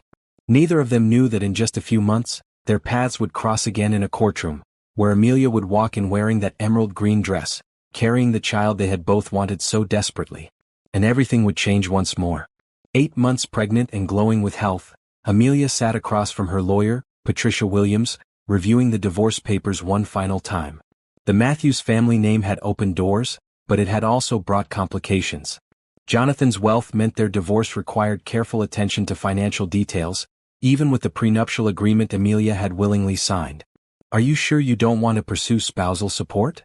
Patricia asked for the third time. "Given the circumstances of your separation and your current condition, any judge would be sympathetic." "I don't want his money," Amelia said firmly, her hand resting on her rounded belly. "I just want this marriage to end so I can move on with my life." "What about child support?" "You have a right to that, regardless of your personal feelings." Amelia was quiet for a moment. She hadn't told Patricia or anyone who the father was. As far as the legal paperwork showed, she had simply become pregnant after the separation. It wasn't uncommon, and Patricia had been professional enough not to pry. "The father isn't in the picture," Amelia said carefully. "I'm planning to do this alone." Patricia studied her client's face. Amelia Johnson had been through a difficult marriage and a painful separation, but there was something she wasn't saying. The timing was suspicious, but Patricia respected her client's privacy. "All right. The hearing is scheduled for this Friday at 10 a.m. It should be straightforward since Mr. Matthews hasn't contested anything in the filing. You'll be in and out within an hour." What neither of them knew was that Jonathan had been stalling the proceedings through his lawyer, requesting extensions and delays while he tried to work up the courage to fight for his marriage. His lawyer, Martin Fitzgerald, had been growing increasingly frustrated with his client's inability to make a decision. "You can't keep postponing this forever," Martin had told him the week before. "Either contest the divorce or sign the papers and move on." "I need to see her one more time," Jonathan had said. "Face to face. I need to make her understand how sorry I am. Then show up to the hearing. It might be your last chance." Friday morning arrived gray and cold, with the threat of snow in the air. Amelia chose her outfit carefully, a beautiful emerald green maternity dress that made her feel confident and strong. She had decided that if she was going to officially end her marriage, she would do it looking like the woman she had become. Independent, capable, and radiant with impending motherhood. The courthouse was intimidating, all marble columns and echoing hallways. Patricia guided her through security and up to the family court floor. As they approached courtroom 12, Amelia felt her heart racing, but she attributed it to normal nerves about the legal proceedings. She had no idea that Jonathan was already inside, sitting with his lawyer, wrestling with the biggest decision of his life. When the bailiff called their case, Amelia walked through those heavy oak doors with her head held high. She had practiced this moment in her mind, imagining how she would feel when she saw Jonathan again for the first time in 8 months. But nothing could have prepared her for the reality. Jonathan looked up as she entered, and the expression on his face was like watching a man's entire world collapse in real time. His skin went pale, his mouth fell open, and the papers in his hands fluttered to the floor like broken dreams. For a moment, the entire courtroom seemed frozen. The lawyers, the judge, the court reporter, everyone stared as one of Chicago's most powerful businessmen was reduced to a man who couldn't even remember how to breathe. Amelia felt the baby kick as if responding to the tension in the room. She placed her hand on her belly protectively and continued walking to her table, her heels clicking on the marble floor with determined precision. "Your Honor," Patricia began, but Judge Harrison held up his hand. "Mr. Matthews, are you all right? Do you need a moment?" Jonathan finally found his voice. Yes, Your Honor. I need a moment." He stood on unsteady legs, his eyes never leaving Amelia's face. She looked beautiful, radiant, everything he remembered and more. The emerald dress complemented her skin perfectly, and her hair was styled in a way that framed her face like a halo. But it was her belly, round and full with life, that made his knees weak. 8 months. She was 8 months pregnant. The math was simple and devastating. This was their child. The child they had tried so desperately to conceive. The child that had finally come, weeks after she left him. "Mrs. Matthews," Judge Harrison addressed Amelia directly. "Given your condition, perhaps we should reschedule these proceedings." "Thank you, Your Honor, but I'm perfectly fine to proceed," Amelia replied, her voice steady despite the chaos she could see in Jonathan's face. "I've been looking forward to this day." Those words hit Jonathan like a physical blow. looking forward to divorcing him, looking forward to ending their marriage, looking forward to raising their child without him. Amelia, he said, her name breaking on his lips. She looked at him, then really looked at him, and he saw something in her eyes that gave him hope. Surprise. She was surprised by his reaction, which meant she hadn't expected him to be here. You filed for this divorce, he said quietly. You didn't think I'd show up to fight for us? Us. Amelia's voice was sharp. There is no us, Jonathan. There hasn't been an us since you decided I was defective. I never said that. You didn't have to. Martin was frantically whispering in Jonathan's ear about proceeding with the divorce, about the prenuptial agreement, about protecting his assets. But all Jonathan could see was the woman he loved, carrying their child, preparing to walk out of his life forever. Your Honor, he said suddenly, standing up straight, I contest this divorce. The words hung in the air like a challenge. Amelia's carefully composed expression cracked, showing a flash of the emotion she was trying so hard to hide. On what grounds? She asked. Jonathan looked directly into her eyes, the brown eyes that had once looked at him with such love. On the grounds that I was wrong. On the grounds that I failed you as a husband. And on the grounds that you're carrying my child. The courtroom erupted in whispers. Patricia was on her feet, objecting to something. Martin was trying to get Jonathan to sit down and shut up. But Judge Harrison was looking between the two of them with the expression of a man who had seen too many broken marriages to ignore what he was witnessing. Mr. Matthews, he said sternly, this is not the place for emotional declarations. If you wish to contest this divorce, you'll need to file the proper paperwork. Then I'll file it, Jonathan said. But first, I need 5 minutes with my wife. Absolutely not, Patricia interjected. My client has made her wishes clear. Jonathan ignored the lawyers and focused entirely on Amelia. 5 minutes? After 3 years of marriage, after everything we meant to each other, don't I deserve that much? Amelia was quiet for a long moment, her hand moving in protective circles on her belly. Jonathan watched the movement, realizing she was calming their baby, and felt something break open in his chest. 5 minutes, she finally agreed. But with witnesses. As they prepared to leave for the conference room, Jonathan caught her arm gently. Is it mine? He asked quietly. The question shattered Amelia's composure completely. Tears filled her eyes as she looked at him with a mixture of hurt and fury. How dare you, she whispered. After everything you said about me being barren. After letting your mother treat me like I was broken. After discussing finding someone else to carry your children. How dare you question my faithfulness now? She pulled away from him and walked toward the conference room, leaving Jonathan to follow with the weight of his mistakes crushing down on him. He had 5 minutes to undo years of damage. 5 minutes to save his marriage and meet his child. 5 minutes to prove he was worthy of the second chance he didn't deserve. The clock was ticking. Don't you think it's ironic how the very thing Jonathan claimed Amelia couldn't give him was growing inside her all along? Sometimes the universe has a twisted sense of justice. What do you think Amelia should tell him in this conference room? Let me know in the comments, and if you're as invested in this story as I am, make sure to subscribe because this confrontation is about to get intense. The conference room was sterile and cold, with fluorescent lights that made everything look harsh and unforgiving. Amelia sat across from Jonathan, a court officer standing discreetly by the door. Patricia Williams sat beside her client, while Martin Fitzgerald flanked Jonathan, both lawyers ready to intervene if emotions got too high. 5 minutes, the court officer announced.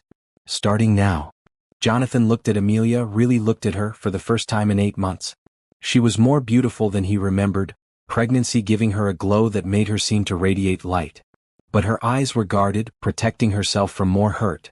The baby is mine, he said quietly. It wasn't a question this time. Yes, Amelia replied simply. When did you find out? 3 weeks after I left you. Jonathan did the math quickly. She had been pregnant when she walked out. Pregnant when he was discussing surrogacy with his mother. Pregnant when he failed to defend her, failed to fight for their marriage. Why didn't you tell me? Amelia's laugh was bitter. Tell you what, exactly? That the wife you considered defective was actually carrying your child? That my broken body had managed to do what you thought it couldn't? I never thought you were defective. Didn't you? Because that's how you treated me. That's how you let your mother treat me. My mother. Jonathan started, then stopped. There was no defending Margaret's behavior. You're right. I failed you. I failed us. Yes, you did. The simple agreement hit harder than any accusation could have. Amelia wasn't angry anymore, Jonathan realized. She was resigned. She had moved past their marriage, past him, past the pain he had caused. I want to be involved, he said desperately. In the baby's life. In your life. My life. Amelia shook her head. Jonathan, you made it very clear that my life wasn't enough for you. That I wasn't enough. That's not true. Isn't it? When the pressure got too much, when things got difficult, you turned away from me. You started seeing me as an obstacle to overcome rather than your partner. Jonathan wanted to argue, but he couldn't. Everything she was saying was true. I was scared, he admitted. The pressure from my mother, from the board, from everyone. I felt like I was failing at the most basic thing a husband should be able to provide for his wife. What? A baby? A family? Security? The life you deserved. Amelia leaned forward slightly. The life I deserved was to be supported by my husband. To be defended by the man who promised to love and protect me. I didn't need you to provide me with a baby, Jonathan. I needed you to stand by me whether we had children or not. I know that now. Do you? Because when I was going through those hormone treatments, feeling like my body was betraying me, losing myself in the process, you pulled away. You worked longer hours. You avoided coming home. I didn't know how to help. You could have held me. You could have told me that our marriage was more important than having children. You could have set boundaries with your mother instead of letting her poison you against me. Jonathan felt tears burning his eyes. I know. I know I failed you in every way that mattered. And now that you know I can have children, suddenly I'm worth fighting for again? The question hung in the air like a loaded weapon. It was the heart of everything, the test that would determine if Jonathan had really learned anything from his mistakes. No, he said quietly. You were always worth fighting for. Having children or not having children, you were always worth everything to me. I just lost sight of that when everyone else's voices got louder than my own heart. Your mother's voice got louder than mine, Amelia corrected. The board's voice got louder than mine. Everyone else's opinion of our marriage mattered more than what I needed from you. You're right. And I hate myself for that. Hating yourself doesn't fix anything, Jonathan. It doesn't undo the damage.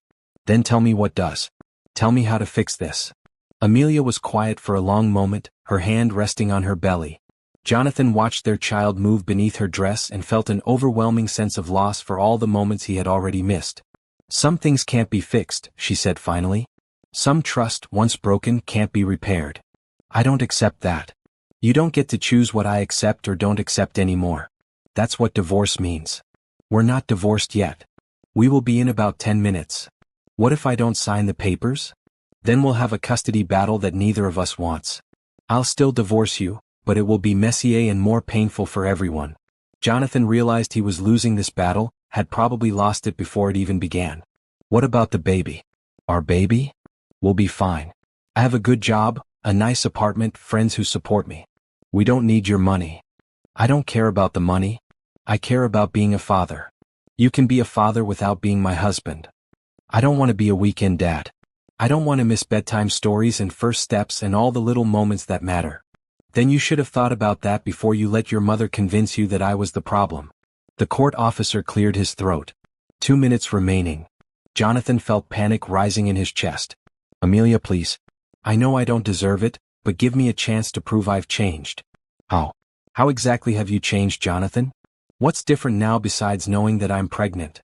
It was the question he had been dreading because the honest answer was that he didn't know if he had really changed or if he was just desperate not to lose everything. I don't know, he admitted. I don't know if I've changed enough or in the right ways. But I know that losing you was the worst thing that ever happened to me. I know that I've spent every day of the last 8 months regretting every word I didn't say to defend you, every time I chose someone else's opinion over your feelings. That's not enough. I know. But it's a start. And if you give me a chance, I'll spend the rest of my life proving that you and our child are the most important things in my world. Time's up, the court officer announced. Amelia stood slowly, her hands braced on the table for support. The hearing is in 5 minutes. Are you going to contest the divorce or not? Jonathan looked at her, memorizing her face, trying to read some sign of hope in her expression. But Amelia had learned to protect herself, and her walls were firmly in place. I love you, he said desperately. I love you more than I've ever loved anything in my life. Love isn't enough, Jonathan. Love without respect, without trust, without partnership, isn't enough. She walked to the door, then paused without turning around. But for what it's worth, she said quietly, I loved you too. More than I thought it was possible to love someone. That's why this hurt so much. Then she was gone, leaving Jonathan alone with his lawyers and the devastating realization that he might have just lost the most important conversation of his life. Jonathan didn't contest the divorce that day. As he sat in that courtroom watching Amelia's composed dignity while she officially ended their marriage, he realized that forcing her to stay married to him would only prove that he still didn't understand what he had done wrong. Love wasn't about possession or control. It was about choosing someone's happiness, even when it meant letting them go. But letting her go didn't mean giving up. The divorce was finalized on a gray December morning. Amelia walked out of the courthouse a free woman, 8.5 months pregnant, ready to start her new life. Jonathan walked out a free man who felt like a prisoner of his own regrets. That afternoon he did something he should have done years ago. He called his mother. "Jonathan, darling, I'm so glad this divorce nonsense is finally over," Margaret said before he could speak. "Now we can focus on finding you someone more suitable." "Mother, I need you to listen to me very carefully," Jonathan interrupted. "I'm never going to marry anyone else. I'm never going to love anyone else. And if you ever speak badly about Amelia again, you and I will have no relationship at all." "Jonathan, you're being dramatic. She clearly wasn't right for your family. She was perfect for our family. I was the one who wasn't right. I was the one who failed. And you encouraged that failure instead of helping me be a better husband. I was protecting your interests. No, you were protecting your idea of what my interests should be. There's a difference." Margaret was quiet for a moment. "Has something happened? You sound different." "Amelia was pregnant when she left me. She's having my child in a few weeks, and I wasn't there for any of it because I was too stupid and too weak to fight for what mattered." "Pregnant? But the doctors said." "The doctors said there was nothing wrong with either of us. You were the one who decided she was defective. You were the one who planted seeds of doubt in my mind about my own wife." "Jonathan, I never meant." "Yes, you did. You absolutely meant to undermine my marriage because Amelia didn't fit your idea of who I should be with. Well, congratulations, mother. You got what you wanted. My wife is gone. If she's having your child, surely you can work something out. Joint custody, financial support." "I don't want joint custody. I want my family back. And I'm going to spend however long it takes proving that I deserve it." Jonathan hung up the phone and sat in his empty office, looking out at the city lights. For the first time in months he felt something like clarity. He couldn't change the past, but he could control what happened next.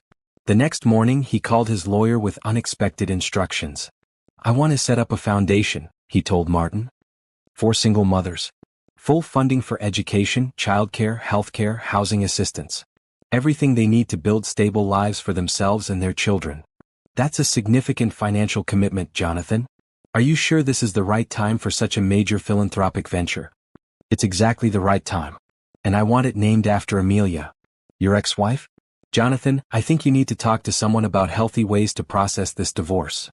The woman I love is about to become a single mother because I failed her as a husband. The least I can do is try to make life easier for other women in her situation." But the foundation was just the beginning. Jonathan began showing up at the hospital where Amelia worked, not to see her, but to volunteer. He started in the children's ward, reading stories and playing games with kids who were stuck in the hospital during the holidays. "Mr. Matthews?" one of the nurses said, recognizing him. "Are you here to see someone?" "I'm here to help," he said simply. "Whatever you need." Word spread quickly through the hospital that Jonathan Matthews, Billionaire CEO, was volunteering his time in the children's ward. Some staff members were skeptical, assuming it was a publicity stunt. But as days turned into weeks and Jonathan kept showing up regardless of media attention, their skepticism faded. "He's actually really good with the kids," one nurse told Amelia during a chance encounter in the elevator. "Patient, gentle. Yesterday he spent 2 hours teaching a little boy how to play chess." Amelia was 9 months pregnant now, officially on maternity leave, but she still came to the hospital for prenatal appointments. Hearing about Jonathan's volunteer work stirred complicated emotions she was trying hard to suppress. Meanwhile, Jonathan was learning things about himself he had never known. He discovered that he was naturally good with children, that he found genuine joy in their laughter and amazement at their resilience. He started bringing books and games from home, and before long he was funding improvements to the entire children's wing. "Why are you doing this?" Dr. Sarah Henderson asked him one day. She had been Amelia's fertility doctor and knew the complicated history. "Because it's the right thing to do," Jonathan replied. "And because I want to be the kind of man who deserves a second chance, even if I never get one. News of the foundation and Jonathan's volunteer work began spreading through Chicago's social circles. The local media picked up the story, praising Jonathan Matthews for his unexpected transformation from cutthroat businessman to dedicated philanthropist. But Jonathan wasn't doing it for the media attention. He was doing it because every single mother he helped reminded him of Amelia. Every child he read to reminded him of the child he was about to have. Every hour he spent in service to others was an hour spent proving to himself that he could be better. Robert Chin, his business partner, was concerned about the amount of time and money Jonathan was dedicating to his new philanthropic efforts. "You're essentially giving away your fortune," Robert pointed out during a board meeting. "Good," Jonathan replied. "Money is only worth what you do with it. What's your endgame here, Jonathan? Do you really think Amelia is going to be impressed by your charity work? This isn't about impressing anyone. This is about becoming the kind of person who deserves to be a father." One snowy evening in January, Jonathan was leaving the hospital after a particularly long volunteer shift when he saw a familiar figure struggling with groceries in the parking lot. Amelia, now heavily pregnant and moving slowly, was trying to load bags into her car while snow fell around her. Every instinct told him to rush over and help, but he knew she wouldn't welcome his assistance. Instead, he approached slowly, his hands visible and non-threatening. "Amelia," he said quietly. She looked up, startled. "Jonathan, what are you doing here?" "I volunteer here now. In the children's ward." "I heard." She continued loading groceries, clearly struggling but determined to manage alone. "Please let me help you," he said. "I can manage." "I know you can. You can manage everything. You always could. But that doesn't mean you should have to." Something in his tone made her pause. She looked at him more carefully, noticing details she had missed in the courtroom months ago. He looked tired, older somehow. But there was something different in his eyes, something that hadn't been there during their marriage. "Why are you really volunteering here?" she asked. "Because I want to be worthy of being a father to our child. Because I want to prove that I can put others before myself. Because I needed to understand what you see in this work that makes it worth dedicating your life to." Amelia studied his face, looking for signs of manipulation or calculation. But there was only sincerity, and a sadness so deep it made her chest ache. "The foundation," she said. "The one named after me. That was you." "Yes." "Why?" "Because you deserve to be honored for all the good you do in the world. Because I never told you how proud I was of your work when we were married. Because I was too focused on what I thought we didn't have to appreciate what we did have."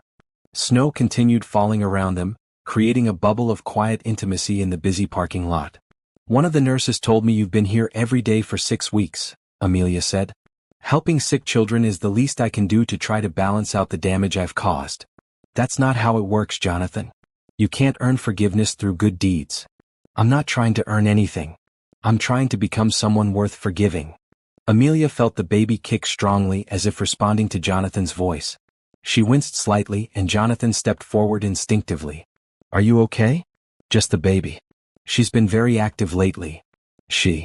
Jonathan's voice was soft with wonder. "We're having a daughter." For a moment, Jonathan's composure cracked completely. The thought of having a daughter, of not being there for her first breath, her first cry, her first moments in the world, was almost unbearable. "Amelia," he said quietly, "I know I have no right to ask this, but when she's born, could you call me? I don't need to be in the room. I don't need to be involved.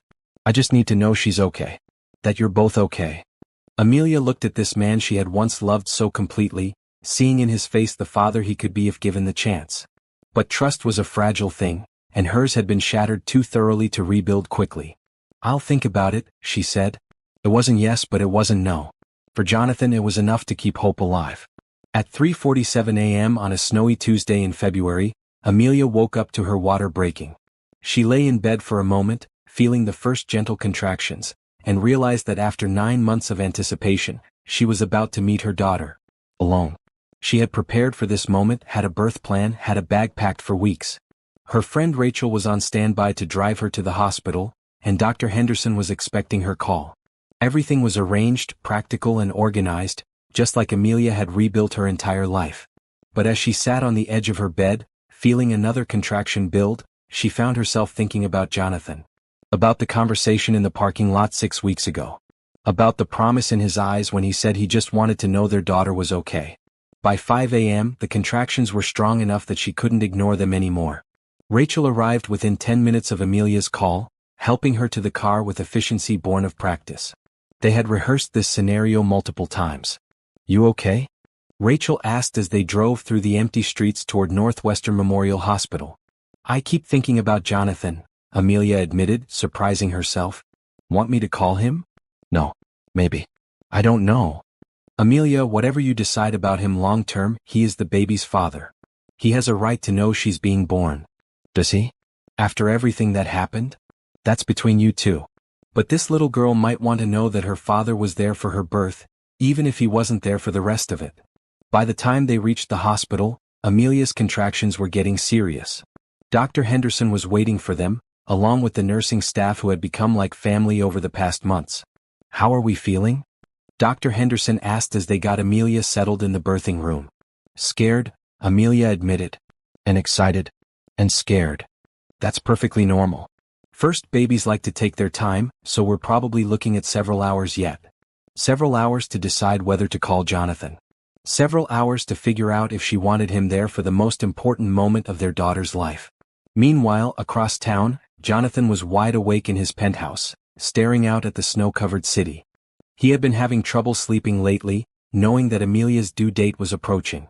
Every time his phone rang, his heart jumped, hoping and fearing it might be news about the baby. At 8 a.m. his phone finally did ring. But it wasn't Amelia. "Mr. Matthews? This is Rachel Torres. I'm a friend of Amelia's." Jonathan's heart stopped. "Is she okay? Is the baby okay?" "She's in labor. Has been since early this morning. She's at Northwestern Memorial." Does she want me there?" "She hasn't decided yet. But I thought you should know." Jonathan was already reaching for his clothes. "What room?" "Labor and delivery room 314. "But Jonathan? If you come for the right reasons. Not to win her back, not to prove a point. You come because you want to be there for your daughter's birth." "I understand." Jonathan had never driven through Chicago traffic so carefully or so urgently. Every red light felt like an eternity, every slow car like a personal attack. By the time he reached the hospital, it was 9:30 a.m., and he was terrified he might have missed everything. The labor and delivery floor was a maze of hallways and medical equipment. Jonathan found room 314 and stood outside the door, paralyzed with uncertainty. He could hear voices inside, medical staff talking about dilation and timing. He could hear Amelia's voice, strong but strained. A nurse came out of the room and saw him standing there in his expensive suit, looking lost and terrified. "Are you the father?" she asked kindly. "Yes, I think. Yes, I'm the father, but I don't know if I'm supposed to be here." "What's your name?" "Jonathan Matthews." The nurse disappeared back into the room. Jonathan could hear quiet conversation, then footsteps approaching the door. Amelia appeared in the doorway, wearing a hospital gown and looking more beautiful than Jonathan had ever seen her. Her hair was pulled back, her face was flushed with exertion, but her eyes were clear and determined. "You came," she said. "Rachel called me. I can leave if you want me to." Amelia studied his face, seeing the fear and hope warring in his expression. "Are you here for me or for her?" "For her," Jonathan said without hesitation. "For our daughter. You don't owe me anything, Amelia. But she deserves to have her father here when she's born." Another contraction hit, and Amelia gripped the doorframe. Jonathan instinctively reached out to support her, then caught himself. "Can I help?" he asked quietly. "I don't know," Amelia said honestly. "I don't know if I can handle having you here and focus on what I need to do." "Then tell me what you need. If you need me to leave, I'll leave. If you need me to stay in the waiting room, I'll wait. If you need me to hold your hand, I'll hold your hand. Whatever you need." Amelia looked at him for a long moment, seeing something in his face that gave her hope. Not hope for their marriage, but hope that he might actually be the father their daughter deserved. "Stay," she said. "But in the corner. Don't talk unless I ask you to. This is about her, not us." "I understand." The next 6 hours were the most intense of Jonathan's life. He watched Amelia go through the stages of labor with an awe and terror he had never experienced. She was magnificent, fierce and strong and completely focused on bringing their daughter into the world. He stayed in his corner, exactly as she had asked, speaking only when spoken to, offering support only when requested. When she needed ice chips, he fetched them. When she needed someone to hold her hand during the worst contractions, he was there. When she needed space, he gave it to her. At 4:23 p.m., Sophia Elizabeth Matthews took her first breath. Jonathan had thought he understood love before. He had loved Amelia with what he believed was his whole heart. But watching his daughter enter the world, hearing her first cry, seeing her tiny perfect fingers grasp at the air, he realized he had never understood anything at all. "She's perfect," he whispered, tears streaming down his face. Amelia, exhausted but radiant, held their daughter against her chest. "She's so beautiful. Just like her mother," Jonathan said softly. For a moment, they were just two people in awe of the miracle they had created together. All the hurt and anger and disappointment faded away, replaced by pure wonder at the small person who was half of each of them. "Do you want to hold her?" Amelia asked. Jonathan's hands were shaking as he took his daughter for the first time. She was so small, so fragile, so perfect. Her eyes were closed, but her tiny hand wrapped around his finger with surprising strength. "Hello, Sophia," he whispered.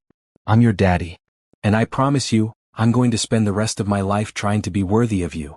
Amelia watched Jonathan hold their daughter, seeing in his face a tenderness she had never witnessed before. This was the man she had fallen in love with, the man she had hoped he could become. But love and hope weren't enough to rebuild trust that had been shattered so completely. "Jonathan," she said quietly, "I need you to understand something. You being here today doesn't fix what happened between us. It doesn't erase the hurt or rebuild the trust. But it's a start. It's the first step toward you being the father she deserves."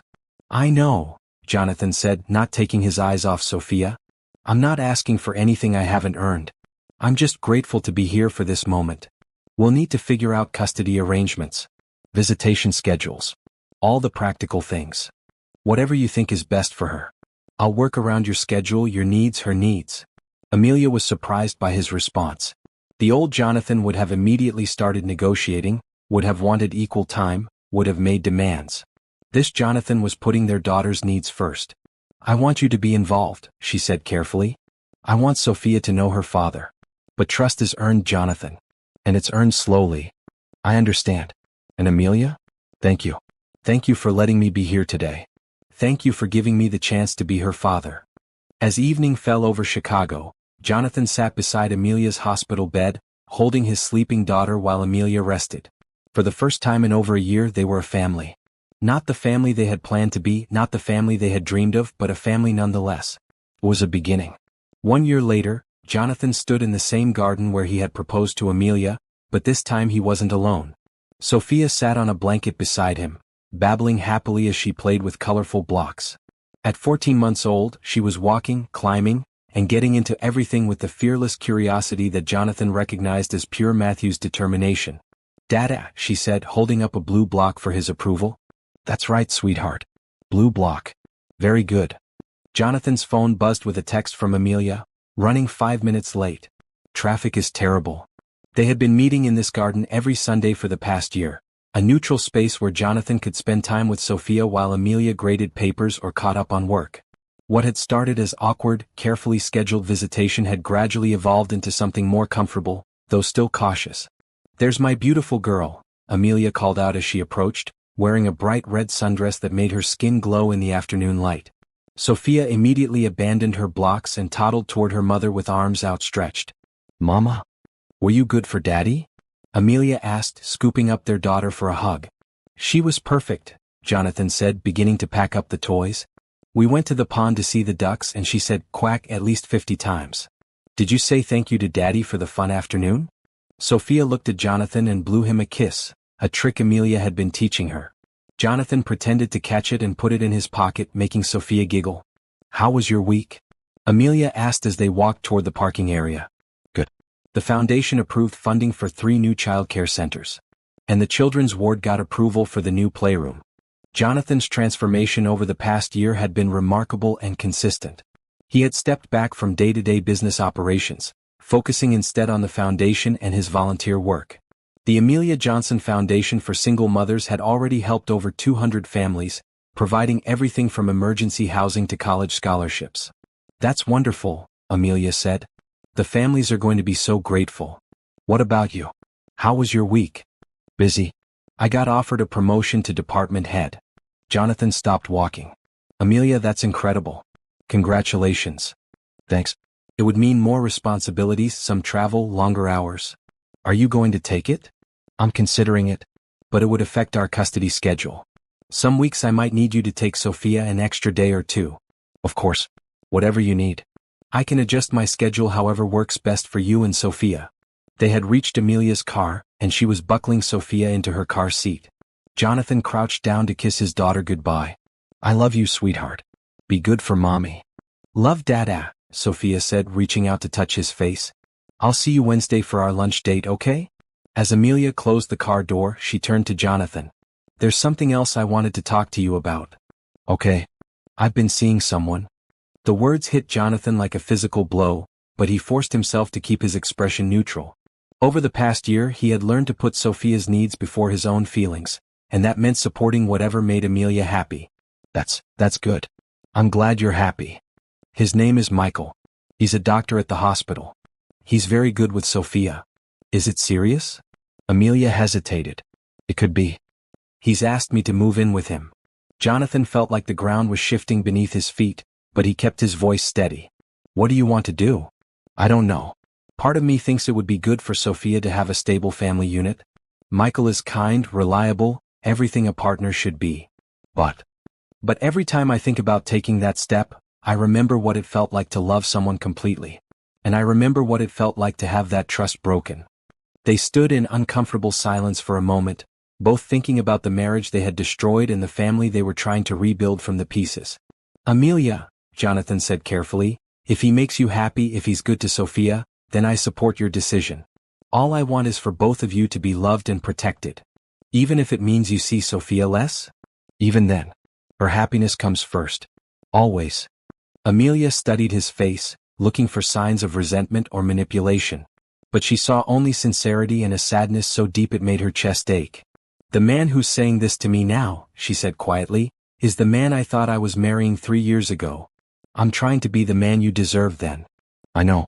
I see it every day in how you are with Sophia, in the work you're doing, in how you treat me even though I divorced you. You divorced the man I was, not the man I'm trying to become. Jonathan. Amelia started, then stopped. There was something in his eyes, a question he was afraid to ask. What is it? Do you think, is there any chance that someday when you feel ready, when you feel like you can trust again, is there any chance for us? The question hung between them like a bridge neither was sure they were ready to cross. I don't know, Amelia said honestly. The woman who loved you before was naive. She believed that love was enough to overcome anything. I'm not that woman anymore. I know. And I'm not asking you to be. I'm asking if the woman you are now could ever love the man I'm becoming. Amelia looked at him for a long moment, seeing in his face all the growth and change of the past year. Ask me again in 6 months. 6 months? If you're still the man you are today in 6 months, if you're still putting Sophia first, still doing the work, still treating me with respect even when it's hard, then ask me again. Jonathan felt hope bloom in his chest for the first time in over a year. And you'll consider it? I'll consider it. But Jonathan, I need you to understand something. If we ever try again, it won't be the same marriage we had before. I won't be the same wife I was before. I have boundaries now. I have expectations. I know my worth. I wouldn't want you to be the same. I fell in love with a strong, independent woman. I was just too insecure to appreciate that strength when I had it. Sophia started fussing in her car seat, ready to go home. I should get her back for her nap, Amelia said. Of course. I'll see you both Wednesday. As Amelia drove away, Jonathan stood in the garden where his marriage had begun, where his fatherhood had started, where his second chance might be taking root. The future was uncertain, but for the first time in years, it was filled with possibility.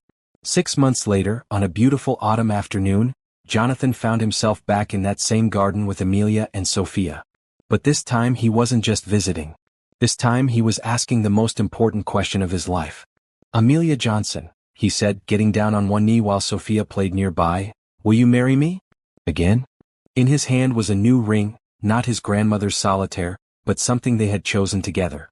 A symbol of the new marriage they were building, based on mutual respect, hard-won trust, and the kind of love that chose commitment every single day. Yes, Amelia said, tears streaming down her face. Yes, I'll marry you again. As Jonathan slipped the ring onto her finger, Sophia toddled over and threw her arms around both of her parents, somehow understanding that this was a moment of joy and celebration.